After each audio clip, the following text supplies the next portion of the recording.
ನಮಸ್ಕಾರ ಸ್ನೇಹಿತರೆ. ಕರ್ನಾಟಕದ ಆಸ್ಟ್ರೇಲಿಯಾ ಸೋಲೋ ಸೈಕ್ಲಿಂಗ್ ಜರ್ನಿಗೆ ಎಲ್ರಿಗೂ ಸ್ವಾಗತ. ನಾನ್ ನಿಮ್ ಕರ್ಣ. ಇವತ್ ನಾನು ಹೋಗ್ತಿರುವಂತದ್ದು ರತನ್ಪುರ್ ಇಂದ ಪಾಟನ್ ಸಿಟಿಗೆ. ಸೊ ಪಾಟನ್ ಸಿಟಿಲಿ ಒಂದು ಅದ್ಭುತವಾದಂತ ಸ್ಥಳ ಇದೆ.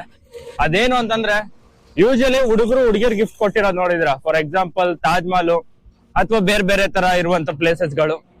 ಆದ್ರೆ ಇಲ್ಲಿ ಒಂದು ಹುಡುಗಿ ಒಂದು ಹುಡುಗನ್ಗೋಸ್ಕರ ಏನು ಅವರ ನೆನಪಿಗೋಸ್ಕರ ಒಂದು ಜಾಗನೇ ಕಟ್ಸಿದಾರೆ.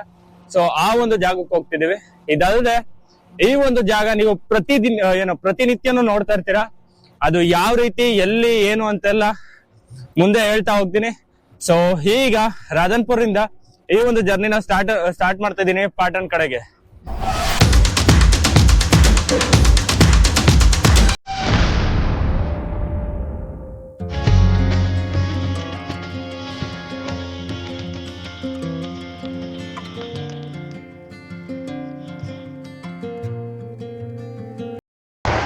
ಸ್ನೇಹಿತರ, ಅಲ್ಲಿ ನೋಡ್ತಾ ಇದ್ದೀರಾ ಪಾಪ ಆಮೇರ ಪಾಕಿಸ್ತಾನ್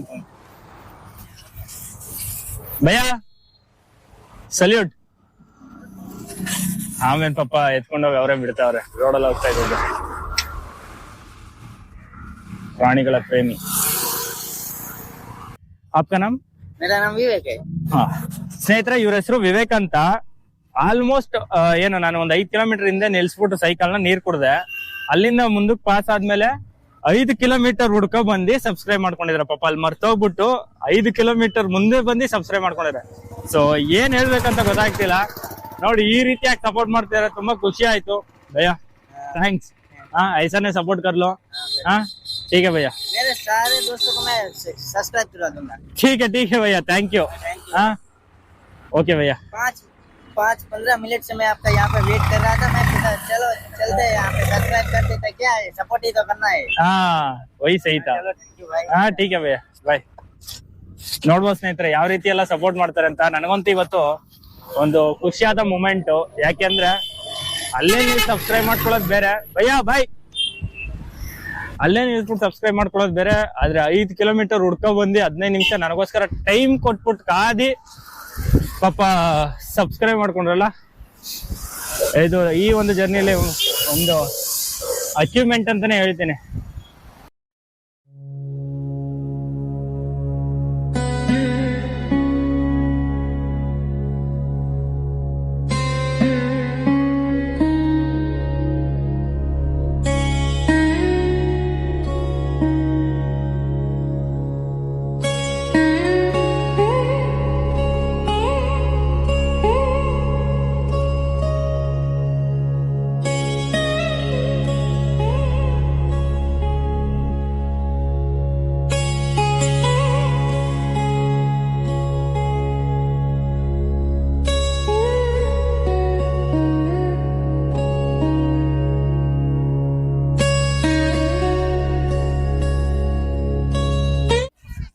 ನಮಸ್ಕಾರ ಸ್ನೇಹಿತರೆ.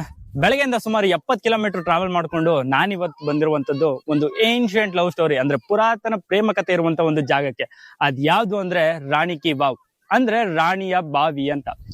ಊಹೆ ಮಾಡ್ಕೊಳ್ಳಿ, ಯಾವಾಗ್ಲೂ ನಾವು ಚರಿತ್ರೆ ತೆಗ್ದಾಗ ಅಥವಾ ಇತಿಹಾಸ ಪುಟದಲ್ಲಿ ನೋಡಿದಾಗ ಒಂದು ಗಂಡು ಒಂದು ಹೆಣ್ಣಿಗೋಸ್ಕರ ತ್ಯಾಗ ಮಾಡಿರೋದು, ಅವ್ರಿಗೊಂದು ಸ್ಮಾರಕ, ಫಾರ್ ಎಕ್ಸಾಂಪಲ್ ತಾಜ್ ಮಹಲ್ ತರದ್ದು, ಈ ರೀತಿಯಾದಂತ ಕಟ್ಟಡಗಳನ್ನ ನೋಡ್ತೀವಿ. ಆದ್ರೆ ಇಲ್ಲಿ ಒಂದು ರಾಣಿ ತನ್ನ ಗಂಡನಿಗೋಸ್ಕರ ಈ ಒಂದು ಬಾವಿನ ಕಟ್ಸ್ತಾರೆ. ಇದು ಜಸ್ಟ್ ಬಾವಿ ಅಲ್ಲ, ಇದು ಇಂಡಿಯಾಸ್ ದ ಈಡನ್ ವಂಡರ್ ಅಂತಾನೆ ಹೇಳ್ಬೋದು. ಅಂಡ್ ಇದರ ಕಂಪ್ಲೀಟ್ ಮಾಹಿತಿನ ಇವಾಗ ತಿಳಿಸ್ಕೊಡ್ತೀನಿ. ಎಲ್ಲರೂ ರೆಡಿ ಅಂತ ತಿಳ್ಕೊಂಡು ಬನ್ನಿ ಜರ್ನಿ ಸ್ಟಾರ್ಟ್ ಮಾಡೋಣ. ಸ್ನೇಹಿತರೆ, ಈಗ ನಾನಿದ್ದೀನಿ ರಾಣಿ ಕಿ ಬಾವ್. ಈ ಒಂದು ಸ್ಥಳ ಇರುವಂತದ್ದು ಗುಜರಾತ್ ನ ಪಾಟನ್ ಸಿಟಿಲಿ. ಅಂಡ್ ನೀವ್ ನೋಡ್ಬೋದು ಹಿಂದೆ, ಸಖತ್ತಾಗಿದೆ ಅಲ್ಲ. ಸೊ ಈ ಒಂದು ರಾಣಿ ಕಿ ಬಾವ್ ಬಂದು ಸುಮಾರು 1000 ವರ್ಷಗಳ ಹಿಂದಿನ ಬಾವಿ ಇದು. ಇದನ್ನ ಕ್ರಿಸ್ತಶಕ 1050ರಲ್ಲಿ ರಾಣಿ ಉದಯಮತಿ ಅನ್ನೋರು ತನ್ನ ಗಂಡಾದಂತ ಕಿಂಗ್ ಭೀಮ್ ದೇವರ ನೆನಪಿಗೆ ಈ ಒಂದು ಬಾವಿನ ಕಟ್ಸ್ತಾರೆ. ಯಾಕಂದ್ರೆ ಕಿಂಗ್ ಭೀಮ್ ದೇವ್ ಅವರು ಯುದ್ಧದಲ್ಲಿ ಮರಣ ಹೊಂದಿರ್ತಾರೆ. ಸೊ ಅವರ ಒಂದು ನೆನಪಿಗೆ ಈ ಒಂದು ಬಾವಿನ ಕಟ್ಸ್ತಾರೆ. ನೀವು ನೋಡ್ಬೋದು, ಹಿಂದಿನ ಕಾಲದಲ್ಲಿ ಯಾವ್ದೇ ರೀತಿಯಾದಂತ ಇನ್ಸ್ಟಾ ಆಗಿರ್ಬೋದು, ವಾಟ್ಸಪ್ ಆಗಿರ್ಬೋದು, ಯಾವ್ದೇ ರೀತಿಯಂತ ಆಪ್ ಇರ್ಲಿಲ್ಲ. ಬಟ್ ಅವರ ಪ್ರೀತಿನ ವ್ಯಕ್ತಪಡಿಸ್ಬೇಕಂದ್ರೆ ಈ ರೀತಿಯಾದಂತ ಕಲ್ಲಿನ ರೂಪದಲ್ಲಿ ಕೆತ್ತನೆ ಮಾಡಿ ತಮ್ಮ ಪ್ರೀತಿ ಪಾತ್ರರಿಗೆ ಒಂದು ಗೆಸ್ಚರ್ ನ ಕೊಡ್ತಿದ್ರು. ನೋಡ್ಬೋದು, ಎಪಿಕ್ ಲವ್ ಗೆಸ್ಚರ್ ಅಲ್ವಾ ಸ್ನೇಹಿತರೆ. ಈಗ ನೀವು ನೋಡ್ತಿರುವಂತದ್ದು ಈ ಬಾವಿಯ 7 ಅಂತಸ್ತುಗಳು, ಟೋಟಲ್ 7 ಸ್ಟೋರೀಸ್ ಬರುತ್ತೆ. ಅದಲ್ಲದೆ ಈಚ್ ವಾಲ್ ಸಹ ಏನೋ ಒಂದು ದೇವರ ಶೈಲಿಯ ವಿಗ್ರಹಗಳನ್ನ ಕೆತ್ತಿದ್ದಾರೆ. ಸೊ ಇದೆಲ್ಲ ನಿಮ್ಗೆ ಒಂದು ಡಿವೋಷನಲ್ ಟಚ್ ಕೊಡುತ್ತೆ. ಅಂಡ್ ಮೇಲಿಂದ ಕೆಳಗಡೆವರೆಗೂ ಟೋಟಲ್ 27 ಮೀಟರ್ ಅಷ್ಟು ಉದ್ದ ಇದೆ. ಅಂಡ್ 500ಕ್ಕಿಂತ ಹೆಚ್ಚು ಸ್ಕಲ್ಪ್ಚರ್ಸ್ ಇದೆ. ನೀವು ಗಮನಿಸಬಹುದು, ಪ್ರತಿಯೊಂದು ವಾಲ್ ನಲ್ಲೂ ವಿಷ್ಣುವಿನ ದಶಾವತಾರ, ಅದ್ರ ಜೊತೆಗೆ ಏನು ಅಪ್ಸರೆಗಳ ವಿಗ್ರಹವನ್ನು ಸಹ ಕೆತ್ತಿದ್ದಾರೆ. ಅಂಡ್ ಇದು ಪ್ಯೂರ್ ನಿಮ್ಗೆ ಡಿವೋಷನಲ್ ಟಚ್ ಕೊಡುತ್ತೆ. ಆಗಿನ ಕಾಲದಲ್ಲಿ ಯಾವುದೇ ರೀತಿಯ ಮಿಷಿನ್ ಗಳಿಲ್ಲ, ಟೆಕ್ ಇಲ್ಲ, ಬಟ್ ಆದ್ರೂ ಈ ರೀತಿಯಾಗಿ ಕೆತ್ತಿದ್ದಾರೆ ಅಂದ್ರೆ ನೀವು ಗಮನಿಸಬಹುದು, ಇದು ಪ್ಯೂರ್ ಡಿವೋಷನಲ್ ಅಂಡ್ ಸ್ಕಿಲ್ ಅಷ್ಟೇ ಮ್ಯಾಟರ್ ಅಂತ. ಸ್ನೇಹಿತರೆ, ಈ ಒಂದು ಬಾವಿ ಜಸ್ಟ್ ಒಂದು ನೀರ್ನ ಸ್ಟೋರೇಜ್ ಮಾಡುವಂತ ಒಂದು ಬಾವಿ ಅಲ್ಲ, ಇದು ಒಂದು ಸ್ಪಿರಿಚುವಲ್ ಆರ್ಕಿಟೆಕ್ಚರ್. ಅದ್ರ ಜೊತೆಗೆ ನೀವು ಇಲ್ಲೊಂದು ಮೆಟ್ಲನ್ನ ಗಮನಿಸಬಹುದು. ಈ ಒಂದು ಮೆಟ್ಲಿನ ಭಾವನೆ ಏನು ಅಂತಂದ್ರೆ from top to from bottom ಏನ್ ಹೇಳುತ್ತೆ ಅಂದ್ರೆ ನಿಮ್ಮ ಲೈಫ್ ನ ಸ್ಟಾರ್ಟ್ ಟು ಮೋಕ್ಷ ಕಡೆಗೆ. ಸೊ ನೀವು ಈ ಒಂದು ಮೆಟ್ಲು ಇಳ್ಕೊ ಬರ್ತಾ ಇದ್ರೆ ನಿಮ್ಮಲ್ಲಿ ಒಂದು ಏನು ಆಧ್ಯಾತ್ಮಿಕ ಆಗಿರ್ಬೋದು, ಒಂದು ಒಳ್ಳೆ ವೈಬ್, ಗುಡ್ ವೈಬ್ಸ್ ಅನ್ನೋದು ಸಿಗುತ್ತೆ. ಸೊ ಇದಕ್ಕಾಗಿನೇ ನಮ್ಮ ಹಿರಿಕರು ಅಂದ್ರೆ ನಮ್ಮ ಪೂರ್ವಿಕರು ಆರ್ಟ್ ಜೊತೆಗೆ ಒಂದು ಡಿವೋಷನಲ್ ಟಚ್ ಕಟ್ಟಿ ಈ ರೀತಿಯಾದಂತ ಒಂದು ಏನು ಕಟ್ಟಡಗಳನ್ನ ಕಟ್ತಿದ್ದದ್ದು. ಇಷ್ಟು ಅದ್ಭುತವಾಗಿರುವಂತ ಒಂದು ಜಾಗದ ಹಿಂದೆ ಒಂದು ದುಃಖದ ಕಥೆ ಇದೆ. ಅದು ಏನು ಅಂದ್ರೆ ಭೀಮದೇವ್ ಅವರ ಸಾವು. ಹೌದು, ರಾಣಿ ಉದಯಮತಿ ಹಾಗೂ ಭೀಮದೇವ್ ಅವರು ತುಂಬಾನೇ ಪ್ರೀತಿಸ್ತಿರ್ತಾರೆ, ಪ್ರೀತಿಸಿ ಮದ್ವೆ ಆಗ್ತಾರೆ. ಎಷ್ಟು ಅಂತಂದ್ರೆ ಒಂದು ಕ್ಷಣನೂ ಬಿಟ್ಟಿಲ್ದೇ ಇರುವಷ್ಟು ಹತ್ತಿರವಾಗಿರ್ತಾರೆ ಅವರಿಬ್ರು. ಒಂದು ದಿನ ಯುದ್ಧದಲ್ಲಿ ಅಂದ್ರೆ ಸೋಲಂಕಿ ಡೈನಸ್ಟಿಯ ಎದುರು ಕಿಂಗ್ ಭೀಮದೇವ್ ಅವರು ಹೋಗಿ ಯುದ್ಧ ಮಾಡ್ತಾರೆ. ಅವಾಗ ತಮ್ಮ ಪ್ರಾಣನ ಕಳ್ಕೊಳ್ತಾರೆ. ಸೊ ಅದಾದ ನಂತರ ತುಂಬಾ ವರ್ಷಗಳು ದುಃಖದಲ್ಲೇ ಇರುವಂತ ರಾಣಿ ಉದಯಮತಿ ಕೊನೆಗೆ ಡಿಸೈಡ್ ಮಾಡುವಂತದ್ದು ಅವರ ಒಂದು ನೆನಪಿಗೆ ಏನಾದ್ರೂ ಒಂದು ಕಟ್ಟಿಸ್ಬೇಕು ಅಂತ. ಅವಾಗ ಅವ್ರಿಗೆ ಬರುವಂತ ಥಾಟ್ ಈ ರೀತಿಯಾದಂತ ಒಂದು 7 ಸ್ಟೋರೀಸ್ ಇರುವಂತ ಒಂದು ಸ್ಟೆಪ್ ವೆಲ್ ನ ಕಟ್ಸ್ಬೇಕು ಅಂತ. ಅದು ಬೋತ್ ಅವರ ಒಂದು ಮೆಮೊರಿಗೂ ಆಗಿರ್ಬೋದು, ಜನಗಳ ಉಪಯೋಗನೂ ಸಹ ಆಗುತ್ತೆ. ಅಂಡ್ ಇದ್ರ ಜೊತೆಗೆ ಅವರು ದಿನಾಲು ಇದು ಕಟ್ಟಿಸಿದ ನಂತರ ಇಲ್ಲೇ ಬಂದು ಅವರು ವಿಶ್ರಾಂತಿ ಮಾಡ್ತಿದ್ರಂತೆ. ಇದಲ್ಲದೆ ವರ್ಷಗಳು ಕಳೆದಂತೆ ಈ ಒಂದು ಬಾವಿ ಮಣ್ಣಲ್ಲೇ ಮುಚ್ಚೋಗುತ್ತೆ. ಆಫ್ಟರ್ ಏನು 1940 ಮತ್ತೆ ನಮ್ಮ ಇಂಡಿಯನ್ ಆರ್ಕಿಯಾಲಜಿಸ್ಟ್ ಏನಿದ್ದಾರೆ ಅವರು ಮತ್ತೆ ಈ ಒಂದು ಬಾವಿನ ರೀಡಿಸ್ಕವರ್ಡ್ ಮಾಡಿ ಅದನ್ನ ಏನೋ ಹೊರಗೆ ತೆಗಿತಾರೆ. ಅದಾದ್ಮೇಲೆ ಈ ಒಂದು ಜಾಗನ ಯುನೆಸ್ಕೋದವರು ವರ್ಲ್ಡ್ ಹೆರಿಟೇಜ್ ಸೈಟ್ ಅಂತ ಘೋಷಿಸ್ತಾರೆ. ವಾಟ್ ಎ ಕಂಬ್ಯಾಕ್ ಅಲ್ವಾ? ಸೊ ಮುಚ್ಚೋಗಿರುವಂತ ಒಂದು ಬಾವಿಯಿಂದ ವರ್ಲ್ಡ್ ಹೆರಿಟೇಜ್ ಸೈಟ್ ಅಂತ ಯುನೆಸ್ಕೋ ಅವರಿಂದ ಕರ್ಸ್ಕೊಳ್ಳುವಂಥದ್ದು ತುಂಬಾನೇ ಗ್ರೇಟ್. ಸ್ನೇಹಿತರೆ, ಇದರ ಇಂಟ್ರೆಸ್ಟಿಂಗ್ ಫ್ಯಾಕ್ಟ್ ಬರೋದಾದ್ರೆ ಈ ಒಂದು ಏನು ರಾಣಿ ಕಿ ವಾವ್ ಬಾವಿಯಿಂದ ಸುಮಾರು 30 ಕಿಲೋಮೀಟರ್ ದೂರದಲ್ಲಿರುವಂತ ಒಂದು ಸಿದ್ದಾಪುರಕ್ಕೆ ಒಂದು ಟನಲ್ ಅಥವಾ ಒಂದು ಗುಹೆ ಇದೆ ಅಂತ ಈಗ್ಲೂ ಇಲ್ಲಿನ ಜನ ಅಂತಾರೆ. ಅದಲ್ಲದೆ ನಿಮ್ಗೆ ಫಸ್ಟ್ ಹೇಳಿದೆ, ಸೊ ಈ ಒಂದು ರಾಣಿ ಕಿ ವಾವ್ನ ನೀವು ಡೈಲಿ ನೋಡ್ತೀರಾ ಅಂತ. ಅದು ಎಲ್ಲಿ ಗೊತ್ತಾ? ಈ ಒಂದು 100 ರೂಪಾಯಿ ನೋಟ್ನ ಹಿಂದೆ. ಸೊ ಹೊಸ 100 ರೂಪಾಯಿ ನೋಟ್ ಹಿಂದೆ ಯಾವಾಗ್ಲೂ ಈ ಒಂದು ರಾಣಿ ಕಿ ವಾವ್ನ ಕೆತ್ತನೆ ಇರುತ್ತೆ. ಸೊ ನೀವು ನೋಡ್ಬೋದು. ಅಂಡ್ ಇದ್ರ ಜೊತೆಗೆ ಈ ಒಂದು ಬಾವಿ ಎನಿ ಟೈಮ್ ನೀವು ವರ್ಷದ 365 ಡೇಸ್ ಯಾವಾಗಾದ್ರೂ ಬನ್ನಿ, ತುಂಬಾನೇ ಕೂಲ್ ಆಗಿರುತ್ತೆ. ಸೊ ಆಗಿನ ಕಾಲದಲ್ಲಿ ಯೂಸ್ ಮಾಡಿರುವಂತ ಏರ್ ಕಂಡೀಷನರ್ ಅಂತಾನು ಸಹ ಹೇಳ್ಬೋದು. ಅಂಡ್ ಇದಿಷ್ಟು ರಾಣಿ ಕಿ ವಾವ್ನ ಇತಿಹಾಸ ಅಂಡ್ ಇದರ ಒಂದು ಏನು ಡಿವೋಷನಲ್ ಟಚ್ ಅನ್ಬೋದು. ಅಂಡ್ ಇದ್ರೆಲ್ಲದಕ್ಕಿಂತ ಮುಖ್ಯವಾಗಿ ಒಂದು ಪ್ರೀತಿ. ಸೊ ಎಲ್ಲರೂ ಪ್ರೀತಿನ ಪೇಪರ್ ಅಲ್ಲಿ ಬರೆದ್ರೆ ರಾಣಿಯವರು ಈ ರೀತಿಯಾದ ಒಂದು ಕಲ್ಲಿನಲ್ಲಿ ತಮ್ಮ ಪ್ರೀತಿಯನ್ನ ಅಭಿವ್ಯಕ್ತಪಡಿಸಿದ್ದಾರೆ. ಸೊ ಈ ಒಂದು ವ್ಲಾಗ್ ಇಷ್ಟ ಆದ್ರೆ ಲೈಕ್ ಮಾಡಿ, ಶೇರ್ ಮಾಡಿ, ಸಬ್ಸ್ಕ್ರೈಬ್ ಮಾಡ್ಕೊಳ್ಳಿ. ಅಂಡ್ ತಪ್ಪದೆ ನನ್ನ ಫಾಲೋ ಮಾಡಿ ಟ್ರಿಪಲ್ ಕ್ಯಾಪ್ಚರ್ನ. ಸ್ನೇಹಿತರೆ, ಈಗಷ್ಟೇ ರಾಣಿ ಕಿ ವಾವ್ ನೋಡಿಕೊಂಡು ಮತ್ತೆ ಜರ್ನಿ ಕಂಟಿನ್ಯೂ ಮಾಡ್ತೀನಿ ಮೌಂಟ್ ಆಬು ಕಡೆಗೆ. 140 ಕಿಲೋಮೀಟ್ರ್ ಇದೆ. ನೋಡೋಣ ಒಂದು ಎಷ್ಟಾಗುತ್ತೋ ಇವತ್ತು. ಒಂದು ವೇಳೆ 140 ಕಿಲೋಮೀಟ್ರ್ ಅಂತ ಹೇಳಿದ್ರೆ ಇವತ್ತು ರೆಕಾರ್ಡ್ ಆಗುತ್ತೆ. ನೋಡೋಣ, ರೆಕಾರ್ಡು ಕ್ರಿಯೇಟ್ ಮಾಡಿ ಹಳೇದನ್ನ ಮುರಿತೀನ ಅಂತ. ಆ್ಯಂಡ್ ಈಗ ನೀವು ನೋಡ್ತಿರುವಂಥದ್ದು ಪಾಟನ್ ಸಿಟಿ. ಸಕಲಾಗಿದೆ. ಬನ್ನಿ ಒಂದು ಪಾಟನ್ ಸಿಟಿ ಹೇಗಿದೆ ಅಂತ ನೋಡೋಣ.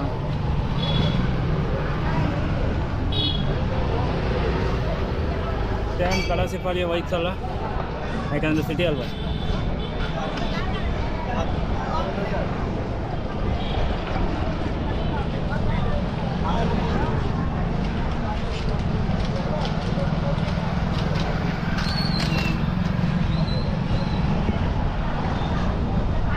ಎಲ್ಲ ಓಲ್ಡ್ ಸ್ಟ್ರಕ್ಚರ್ಸು. ಏನಾಗಿದೆ ಚೂಕೊಂಬೋದು ಅಂದರೆ ಇವತ್ತು ನಾಳೆ ನಮ್ಗೆ ಈ ಕಡೆ ಏನು ಸಿಟಿ ಎಲ್ಲ ಕರೆಕ್ಟಾಗಿ ಡೆವಲಪ್ಮೆಂಟೇ ಮಾಡಿಲ್ಲಪ್ಪ. ಜನಗಳದ್ದು ಅಪ್ಡೇಟ್ ಆಗಿಲ್ವೋ, ರಾಜಕಾರಣಿ ಇವರು ಅವ್ರನ್ನ ಅಪ್ಡೇಟ್ ಮಾಡಲಿಲ್ವ, ಏನೋ ಒಂದು ಗೊತ್ತಿಲ್ಲ. ಗುರು ಫುಲ್ಲು ಯಾವುದು ಸಿಟಿ ರೋಡಿಗೆ ಬಂತಲ್ಲ ತುಂಬಲ್ಲಪ್ಪ. ಪರವಾಗಿಲ್ಲ, ಒಂದು ರೌಂಡ್ ಹಾಕ್ದಂಗೂ ಆಗುತ್ತೆ. ಬಟ್ ಏನು ಟಚ್ ಆಯಿತು ಅಂದರೆ ಎಲ್ಲ ನಾವು ಅದಕ್ಕೆ ಇನ್ನು ಇಲ್ಲಿನ ಒಂದು ಸ್ವಲ್ಪ ಮುಂದೆ ಹೋಗಬೇಕು. ಚಲ್ ಹಾಕ್ ಬಾಗ್ ಬಾಗ್.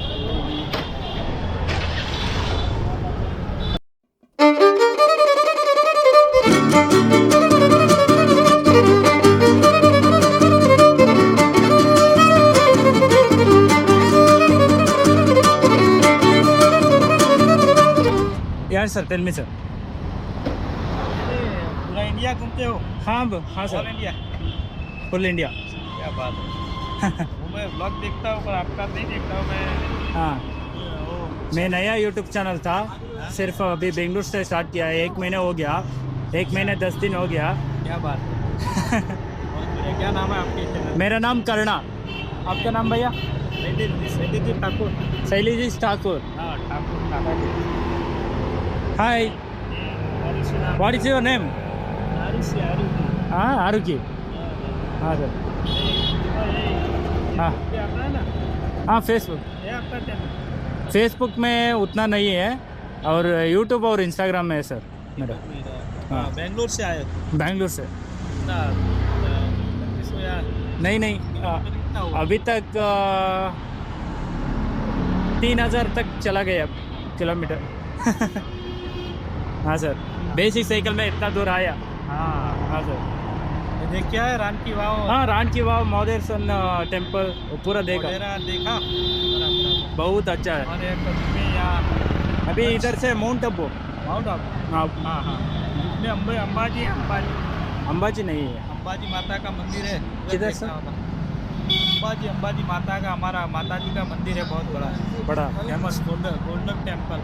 Golden temple. हाँ ठीक है भैया.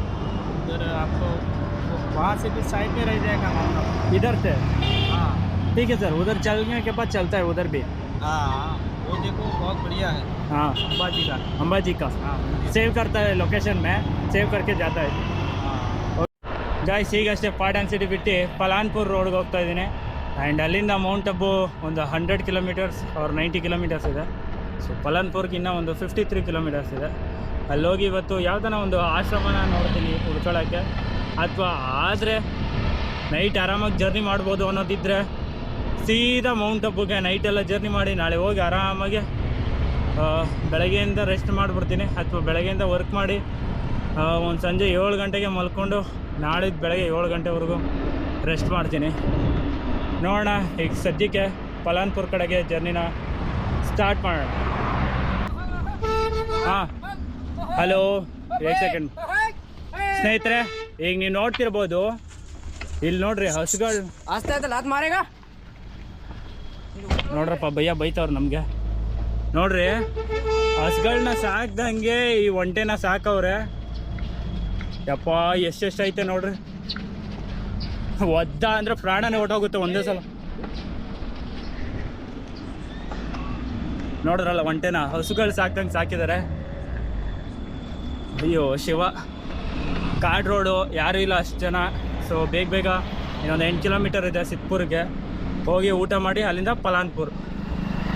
ಗಾಯ್ಸ್ ಈಗಷ್ಟೇ ಆಲ್ಮೋಸ್ಟ್ 1 ಅವರ್ ಬ್ಯಾಕ್ ಊಟ ಮಾಡ್ಕೊಂಡಿದ್ದೆ. ಮಧ್ಯಾಹ್ನನೂ ಸಹ ಊಟ ಮಾಡಿಲ್ದಿರೋ ಕಾರಣ ಈಗ ಒಂದು 6:45-7 ಗಂಟೆಲಿ ಊಟ ಮಾಡಿಕೊಂಡು ಏನು ಮೌಂಟ್ ಅಬುಗೆ ಒಂದೇ ರಾತ್ರಿಲಿ ಹೋಗ್ಬಿಡೋಣ, ರೆಕಾರ್ಡ್ ಕ್ರಿಯೇಟ್ ಮಾಡೋಣ 10 ಕಿಲೋಮೀಟರ್ಸ್ ಅಂದ್ಕೊಂಡು ಜರ್ನಿ ಸ್ಟಾರ್ಟ್ ಮಾಡಿದೆ. ಬಟ್ ಮಧ್ಯದಲ್ಲಿ ಏನಾಯಿತು ಅಂದರೆ ನನಗೆ ಒಬ್ಬರು ಸಿಕ್ಕಿದ್ರು. ಪಲಾನ್ಪುರಿಂದ ಮುಂದಕ್ಕೆ ಹೋದರೆ ಏನು ಸೇಫ್ಟಿ ಆಗಿರಲ್ಲ ಅಂತ. ಸೊ ಇವರು ಬೈ ಹಾಕ್ತಾನ ಮೋಸಿನ್ ಬೈ ಹಾಕ್ತಾನ ಸಿದ್ದಿಕ್. ಸೊ ಇವರಿಬ್ರು ನನಗೆ ಪಲಾನ್ಪುರದಲ್ಲಿ ಸ್ಟೇ ಆಗಿ ಅಲ್ಲಿಂದ ಮುಂದೆ ಸೇಫ್ಟಿ ಇರಲ್ಲ ಅಂತ ಹೇಳಿ ನನಗೆ ಇಲ್ಲಿ ಒಂದು ಸ್ವಲ್ಪ ಕೂಲ್ ಡ್ರಿಂಕ್ಸ್ ಏನಾದರೂ ಕುಡೀಲಿ ಅಂತ ಹೇಳಿ ಕೊಡಿಸ್ತಿದ್ದಾರೆ. ಸೊ ಒಂದು ಸ್ವಲ್ಪ ಏನಾದ್ರು ಕೂಲ್ ಡ್ರಿಂಕ್ಸ್ ಕುಡ್ಕೊಂಡು ಮತ್ತೆ ಜರ್ನಿನ ಕಂಟಿನ್ಯೂ ಮಾಡ್ತೀನಿ ಪಲಾನ್ಪುರ್ ಕಡೆಗೆ. ಸೊ ಭಯ್ಯ ಬಹುತ್ ಥ್ಯಾಂಕ್ಸ್ है भैया, थैंक यू भैया। Cold coffee? हाँ cold coffee? Coffee cold coffee चलेगा ना? कॉफ़ी नहीं पीते भैया, कॉफी नहीं पीते? सिर्फ पानी कुछ दही। पानी का बोतल। ಸ್ನೇಹಿತರೆ, ಈಗಷ್ಟೇ ಸಿದ್ದಿಕ್ ಅವ್ರಿಗೂ ಮನ್ಸೂರಿ ಅವ್ರನ್ನ ಮಾತಾಡಿಸಿದೆ. ಆ್ಯಂಡ್ ಅದ್ರ ಜೊತೆಗೆ ನನಗೆ ಇಲ್ಲಿ ಎಲ್ಲ ಮುಸ್ಲಿಂ ಸಹೋದರರು ಸಿಕ್ಕವ್ರೆ. ಥ್ಯಾಂಕ್ ಯು ಭಯ್ಯ, ಥ್ಯಾಂಕ್ ಯು ಭಯ್ಯ, ಥ್ಯಾಂಕ್ ಯು ಭಯ್ಯ. सब लोगों को सपोर्ट कर लो भैया. ಚೊಟ್ಟು ನೋಡ್ಬೋದು ಎಷ್ಟು ಜನ ಸಪೋರ್ಟ್ ಮಾಡ್ತಿದ್ದಾರೆ ಅಂತ. ಆ್ಯಂಡ್ ಈ ಒಂದು ಜರ್ನಿಗೆ ಎಲ್ಲ ಸಪೋರ್ಟ್ ಮಾಡ್ತಿದ್ದಾರೆ. ತುಂಬಾ ಖುಷಿ ಆಗ್ತೈತೆ. ಈ ಒಂದು ರಾತ್ರಿ ಆಲ್ಮೋಸ್ಟ್ ರಾಜಸ್ಥಾನಕ್ಕೆ ರೀಚ್ ಆಗ್ತಿರ್ಬೇಕಾದಾಗೂ ಗುಜರಾತಲ್ಲಿ ಇಷ್ಟು ದಿನ ಇದ್ದೆ, ಬಟ್ ಒಂದೇ ಒಂದು ದಿನವೂ ನನಗೆ ಏನು ಸೇಫ್ ಅಲ್ಲ ಅನ್ನೋ ಅಂತ ಫೀಲೇ ಬರಲಿಲ್ಲ. ಯಾಕಂದರೆ ಅಷ್ಟು ಚೆನ್ನಾಗಿ ನೋಡ್ಕೊಂಡಿದ್ದಾರೆ ಇಲ್ಲಿ. ಆ್ಯಂಡ್ ಎಲ್ರಿಗೂ ಸಲ್ಯೂಟ್ ಹೇಳಿ ಇವತ್ತು ನನ್ನ ಜರ್ನಿನ ಕಂಟಿನ್ಯೂ ಮಾಡ್ತಿದ್ದೀನಿ ಪಲಾನ್ಪುರ್ ಕಡೆಗೆ. ಭಯ್ಯ ಸಬ್ಕೋ ಥ್ಯಾಂಕ್ಸ್. ಓಕೆ ಭಯ್ಯ. ಈಗಷ್ಟೇ ಅಲ್ಲಿ ಒಂದು ಗುಂಪು ಹುಡುಗರನ್ನೇ ಮಾತಾಡಿಸ್ಕೊಂಡು ಅಲ್ಲಿಂದ ನಾನು ಜರ್ನಿ ಕಂಟಿನ್ಯೂ ಮಾಡ್ಕೊಂಡು ಬಂದು ಪಾಲನ್ಪುರ್ಗೆ ಬಂದೆ. ಪಾಲನ್ಪುರ್ ಹತ್ರ ಬಂದು ಇಲ್ಲೇ ಒಂದು ಭಾರತ್ ಪೆಟ್ರೋಲಿಯಂ ಹತ್ರ ಸ್ಟೇ ಕೇಳಿದೆ. ಸೊ ಇಲ್ಲಿ ನನಗೆ ಸ್ಟೇ ಅರೇಂಜ್ ಮಾಡಿಕೊಟ್ಟವ್ರು ಈ ಬಾಯ್. ಆ್ಯಂಡ್ ಭಯ್ಯ ಸಬ್ಕೋ ಬಹುತ್ ಥ್ಯಾಂಕ್ ಯು ಭಯ್ಯ. ಸೊ ಇಷ್ಟು ಜನ ಮತ್ತು ಅಲ್ಲೊಬ್ರು ಇದ್ದಾರೆ. ಸೊ ಅವರೂ ಸಹ ಇಲ್ಲೇ ನನಗೆ ಕಾಟ್ ಕೊಟ್ಟು ಏನೋ ಒಂದು ಸ್ಟೇ ಮಾಡೋಕ್ಕೆ ಒಂದು ಅರೇಂಜ್ ಮಾಡಿಕೊಟ್ರು. ಒಂದು ಕಡೆ ತುಂಬ ಬೇಜಾರಾಗ್ತೈತೆ. ಏನಕ್ಕೆ ಅಂದರೆ ಗುಜರಾತ್ನ ಬಿಟ್ಟು ರಾಜಸ್ಥಾನ್ಗೆ ಹೋಗ್ತೀನಲ್ಲ ಅಂತ. ಯಾಕೆಂದರೆ ಆಲ್ಮೋಸ್ಟ್ ಒಂದು 15 ದಿನ ಇದ್ದೆ. ಒಂದು ದಿನವೂ ಸಹ ನನಗೆ ಇಲ್ಲಿ ಸೇಫ್ಟಿ ಇಲ್ಲ ಅನ್ನೋ ಥರ ಫೀಲೇ ಆಗಿಲ್ಲ. ಯಾಕೆಂದರೆ ಅಷ್ಟು ಚೆನ್ನಾಗಿ ನೋಡ್ಕೊಂಡಿದ್ದಾರೆ ಇಲ್ಲಿ ಜನಗಳಾಗಿರ್ಬೋದು. ಆ್ಯಂಡ್ ತುಂಬಾ ಸಪೋರ್ಟ್ ಮಾಡ್ತಾರೆ.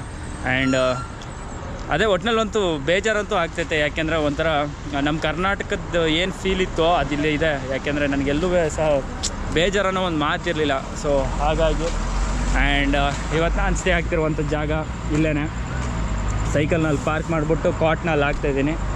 ಆ್ಯಂಡ್ ಇದಿಷ್ಟು ಹೇಳ್ತಾ ಇವತ್ತಿನ ಜರ್ನಿನ ಇಲ್ಲಿಗೆ ಎಂಡ್ ಮಾಡ್ತಾಯಿದ್ದೀನಿ. ಸೊ ಮತ್ತೆ ಸಿಗ್ತೀನಿ ಮುಂದಿನ ವೀಡಿಯೋದಲ್ಲಿ. ಅಲ್ಲಿವರೆಗೂ ಎಲ್ಲರೂ ಹುಷಾರಾಗಿರಿ ಅಂತ ಹೇಳ್ತಾ ಜೈ ಹಿಂದ್, ಜೈ ಕರ್ನಾಟಕ, ಮತ್ತು ಸೈನಿಂಗ್ ಆಫ್ ಕರ್ಣ.